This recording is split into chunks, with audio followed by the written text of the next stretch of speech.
Robert, you and Betty have been together now for how long? We've been married for 62 years and we've known each other over 70 years. Amazing.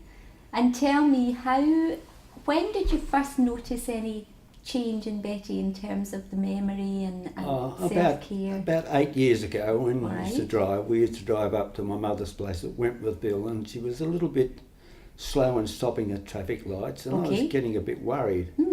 And she kept forgetting things, and our family made a joke of it. Okay. And we had a list on the fridge. Okay. And if you did something silly or forgot something, you went to the top of the list. Okay. So the standard joke in our family was, you tried to get to the top of the list. And so Betty was trying to get to the top of the list, were you? Yes, and then but I noticed that she was forgetting things, and what sorts of things? People's names, places? Oh yes, people's names, and if we were out somewhere to a concert, and they say hello Betty and kiss her, and I could see by the look on Betty's face she didn't know. Yeah. And I used to say, well, I know the face, but I've forgotten the name, and they'd tell me their name. Then afterwards I'd tell them that Bet was getting a memory loss.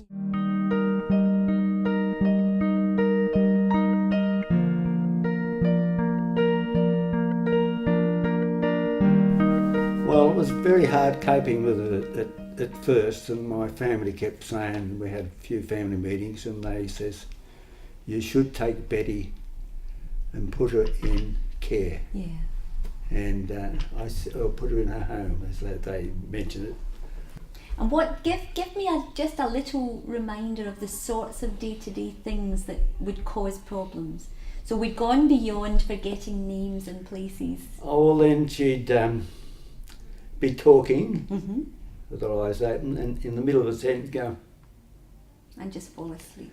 And then I got home care in, they used to shower, and they used to be worried sometimes because Betty'd fall asleep while they were showering her. Yeah. She fell out of bed, and I came in and she was unconscious on the floor, and I rang for an ambulance. She was in Wollongong Hospital. And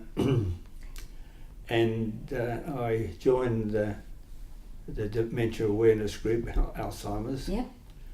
And to have a sit around of half a dozen people or so, and we have sharing and we relate to each other.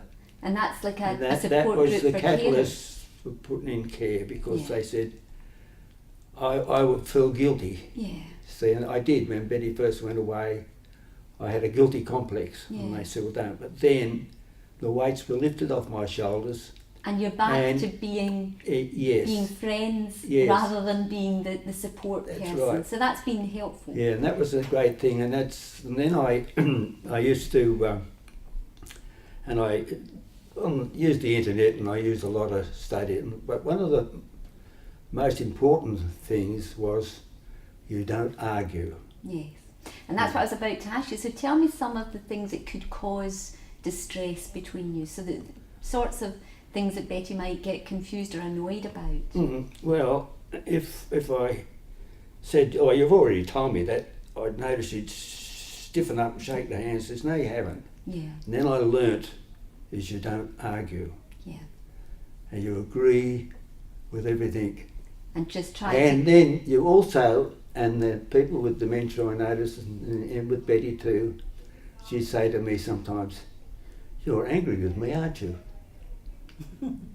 No. So you learnt to smile even if you was a bit depressed. Yeah. So I used to practice in front of the mirror. Okay.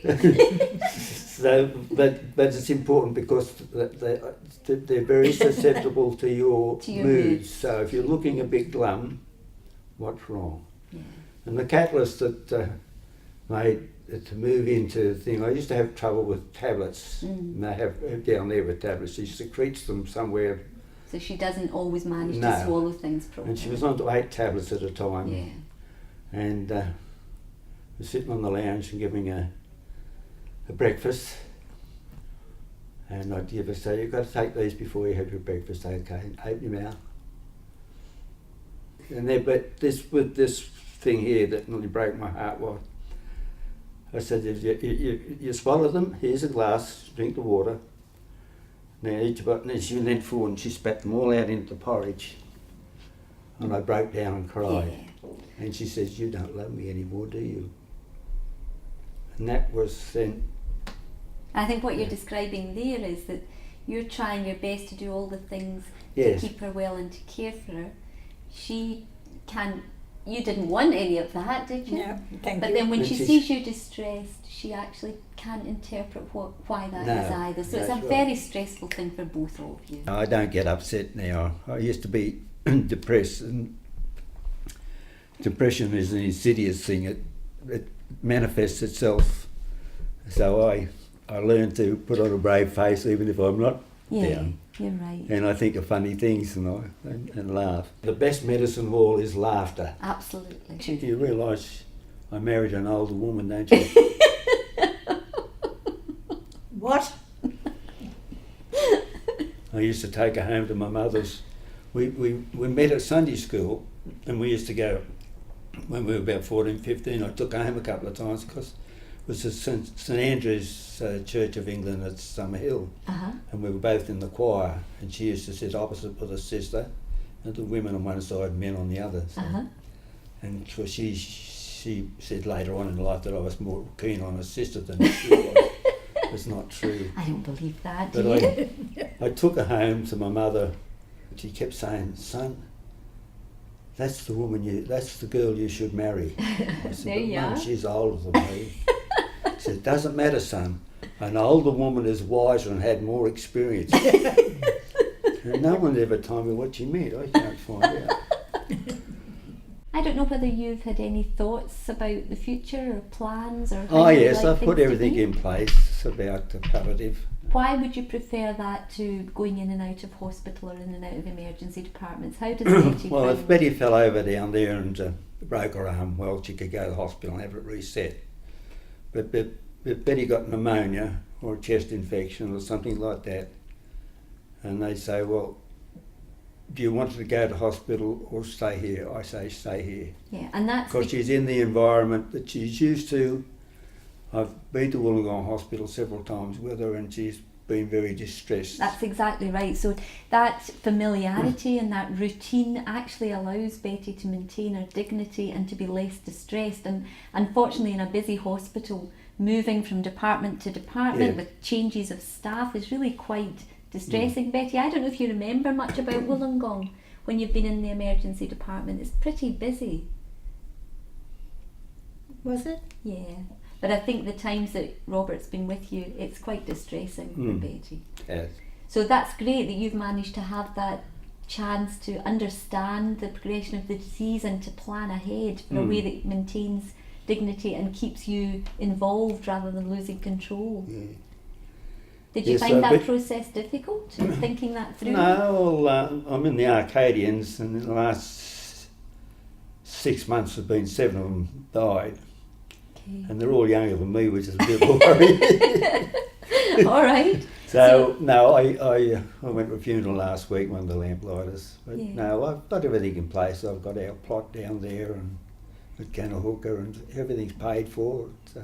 So do you find that that's actually taken a bit of pressure off, the fact you've got Oh, all your yes, plans? yes. Yeah. And I would imagine that takes a lot of pressure off your family because they know what your wishes are. That's right. Yeah. Yes. Yeah. Yes. I'm going to. I'm going to do my own eulogy, I think.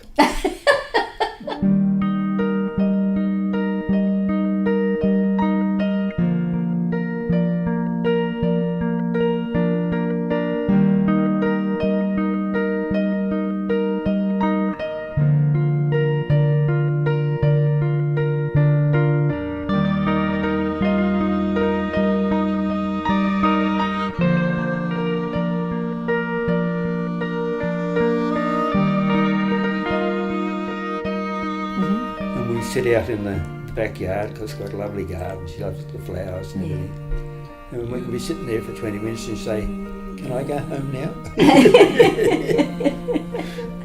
She only does it to trick me, don't you? Yes. Yeah. And I think you're tricking them. But she's happy, and that's and She's that very makes me happy. And they tomorrow. And